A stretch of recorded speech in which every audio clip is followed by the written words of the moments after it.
ketika Veda menyelamatkan pamor pabrikan asal Jepang di tengah kepungan KTM dan terpuruknya rider Honda lainnya. Sebelum lanjut, boleh dong subscribe dulu agar kami bisa berkembang dan selalu menyajikan berita update Moto3. Penampilan Veda Ega Pratama di Grand Prix Brno memunculkan satu pertanyaan menarik yang mulai ramai dibahas di kalangan penggemar Moto3.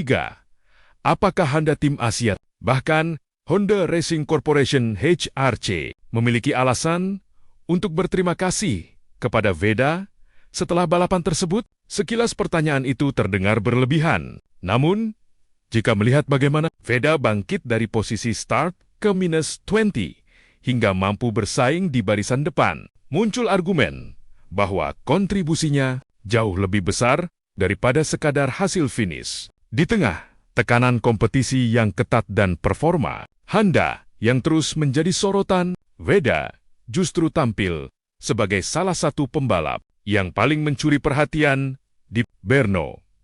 Dari sinilah perdebatan tentang peran pentingnya bagi citra dan harapan Honda mulai berkembang. Babak 1. Brno yang penuh drama. Balapan Moto3 di Brno berlangsung dalam kondisi yang tidak mudah. Cuaca panas, persaingan ketat, dan karakter sirkuit yang memiliki elevasi naik turun membuat banyak pembalap harus bekerja ekstra keras. Di tengah situasi tersebut, Veda Ega Pratama datang dengan beban tambahan. Ia harus menerima hukuman grid, penalti yang membuatnya memulai balapan dari posisi ke-20. Banyak pengamat langsung menurunkan ekspektasi. Bahkan, sebagian penggemar menganggap finish 10 besar saja sudah menjadi hasil yang luar biasa. Namun yang terjadi justru di luar dugaan. Saat lampu start padam, Veda langsung menunjukkan mental petarung. Dalam beberapa tikungan pertama saja, ia berhasil menyalip banyak pembalap dan melompat 9 posisi. Dari P20 menjadi P11 hanya dalam hitungan menit. Ini bukan sesuatu yang mudah dilakukan di Moto3, karena Moto3 dikenal sebagai kelas yang sangat rapat. Selisih kemampuan motor dan pembalap seringkali sangat kecil. Satu kesalahan kecil saja bisa membuat posisi turun 5-7 peringkat. Namun Veda justru melakukan kebalikannya. Ia terus maju. Babak 2. Saat Veda masuk ke grup depan, momen penting terjadi saat Veda berhasil menyambung ke grup terdepan. Inilah titik yang membuat banyak analis mulai terkesan. Biasanya, pembalap yang start dari belakang akan kehilangan ban lebih cepat karena terlalu agresif saat menyalip. Namun Veda mampu menjaga ritme. Ia tidak terburu-buru. Ia memilih momen menyalip dengan tepat. Ia membaca jalannya balapan dengan sangat matang. Akibatnya, ia masih memiliki kecepatan saat memasuki lap-lap akhir. Ini adalah kualitas yang biasanya dimiliki pembalap berpengalaman. Padahal, masih berstatus mengapa rookie, disebut menyelamatkan muka Honda? Banyak Kalimat orang ini mulai bertanya, memang terdengar apakah Anda keras. menemukan Tetapi, permata baru dari mari Indonesia? kita lihat dari sudut Arigato pandang Veda. performa. Saat banyak pembalap Honda itulah kesulitan yang diucapkan menembus grup petinggi depan, Honda. Veda justru menjadi wajah Honda dalam pertarungan perebutan podium. Sepanjang balapan, kamera televisi berkali-kali menyorot aksinya. Nama Honda tetap muncul di barisan depan.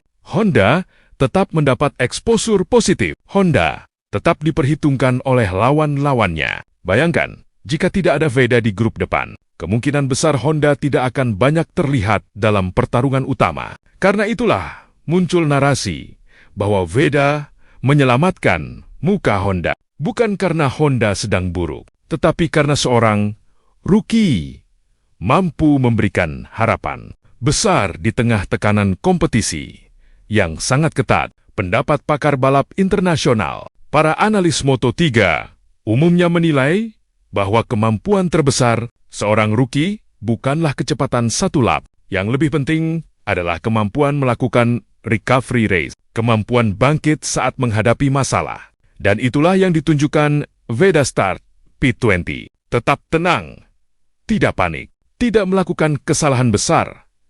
Lalu finish P5. Itulah definisi recovery race yang sesungguhnya. Kualitas seperti ini sering menjadi ciri pembalap yang memiliki masa depan panjang, dan pembalap hebat adalah mereka yang mampu beradaptasi dengan semua situasi tersebut. Menuju Assen, apa strategi Honda? Sekarang mari kita melihat ke depan. Tujuan berikutnya adalah Assen, sirkuit yang dijuluki Cathedral of Speed. Assen memiliki karakter berbeda dengan Brno. Kecepatan rata-rata lebih tinggi, perubahan arah lebih cepat, dan slipstream sangat berpengaruh. Kemungkinan strategi Honda akan fokus pada 3 hal. Pertama, memperbaiki posisi start, karena performa balap Veda sudah terbukti. Sekarang yang harus diperbaiki adalah posisi awal.